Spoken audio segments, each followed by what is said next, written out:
Hello hello hello, मेरा नाम है आनंद वर्मा।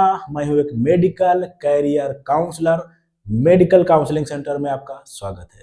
बात करते हैं ऑल इंडिया कोटा की कुछ बातें। आपकी कट ऑफ कितनी जा सकती है। दूसरी बात, डॉक्यूमेंट्स बहुत ज़्यादा अभी बहुत इंपॉर्टेंट तरीके से छानबीन हो रही है। डॉक्यूमेंट्स आपके ओरिजिनल होने चाहिए, उनमें कोई गलती नहीं होनी चाहिए। अदरवाइज इस बार बहुत बुरी तरीके से आप जब डॉक्यूमेंट वेरिफिकेशन के लिए जाओगे, बहुत ज़्यादा प्रॉब्लम्स होने वाली हैं। तो फर्जीवाड़ा के चक्कर में नहीं पड़ना कि फर्जी डॉक्यूमेंट्स, फर्जी ये चीज़ें, फर्जी वो चीज़ें नहीं करना है। रियल रहना है, पहली बात। दूसरी बात यह है कि ऑल इंडिया कोटा को एंड स्टेट कोटा को दोनों को भाई मैनेज करना। मैनेज करने का मतलब ये बहुत ज़्यादा क्लियर होना चाहिए कि आपको ऑल इंडिया कोटा से काउंसलिंग करानी है या स्टेट से करानी है। अगर आपको दोनों की काउंसलिंग करानी पड़े देन मैनेज करना बहुत ज़्यादा जरूरी है। और upgrade, resign, freeze, free exit, ये सारे टर्म्स को बहुत ज़्यादा ध्यान रखना। क्यों? क्योंकि हो सकता नहीं, है ही, रूल ही है ये। तीसरे राउंड में अगर आपको ऑल इंडिया कोटा में कॉलेज अलॉट हो गया, भाई आप स्टेट में नहीं आ सकते, याद रखना। तो आपको असम रहना ही पड़ेगा, बिहार में कॉलेज नहीं पा सकते। इस वजह से ध्यान रखना जाना कहाँ है। और मैक्सिमम टाइम ये होता है अगर बॉर्डर लाइन बच्चा है वो तीसरे राउंड तक पहुंच ही जाता है। ये ना हो कि आपका स्टेट में एडमिशन हो सकता था और आप असम में बैठो, रोज आओगे जिंदगी में, ठीक है।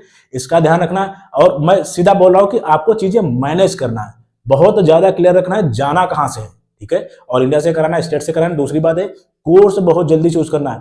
यानी ऐसा ना हो कि आप एमबीबीएस के चक्कर में टॉप प्राइवेट कॉलेज भी छोड़ दो और टॉप प्राइवेट कॉलेज के चक्कर में आप गवर्नमेंट के बीएमएस कॉलेज भी छोड़ दो। इनको भी आपको ध्यान रखना है। और कट ऑफ की बात मैं आपको बता दे रहा हूं। अगर अगर आप ईडब्ल्यू, सबसे पहले बात कर लेते हैं ओपन कैटेगरी की। अगर आप ओपन कैटेगरी से बिलोंग करते हो, आपकी रैंक ऑल इंडिया जो है, ऑल इंडिया कोटा से बात कर रहा हूँ, ऑल इंडिया रैंक कितनी होनी चाहिए?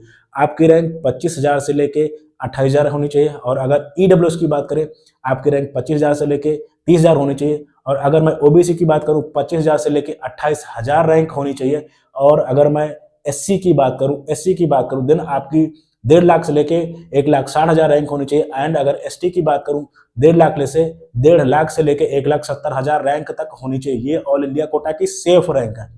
लेकिन काउंसलिंग आपको कहां तक करानी, बहुत अच्छे चांसेस बन सकते हैं। अगर आप general, EWS and OBC category से बिलोंग कर रहे हो, आपको काउंसलिंग 35,000 रैंक तक करानी चाहिए, ठीक है। और अगर आप एससी एंड एसटी कैटेगरी से बिलोंग कर रहे हो, आपको 2 लाख ऑल इंडिया रैंक तक काउंसलिंग करानी चाहिए ऑल इंडिया कोटा से।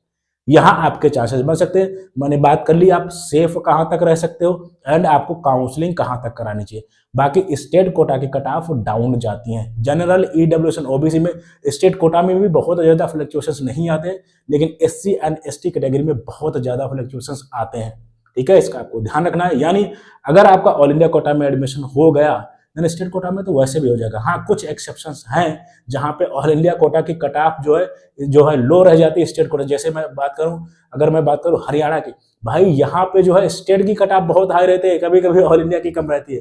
एक्सेप्शन होते हैं, ऐसे गुजरात का हाल है। तो इनका आपको ध्यान रखना है। मैंने दोनों तरीके से बात कर ली। डॉक्यूमेंट्स 24 कैरेट इस बार होनी चाहिए, अदरवाइज आपको सीट नहीं मिलेगी। नोडल सेंटर से आप वापस कर दिए जाओगे और फिर दौड़ते भागते घूमते रहोगे। इस चीज का आपको ध्यान रखना है। Thank you very much.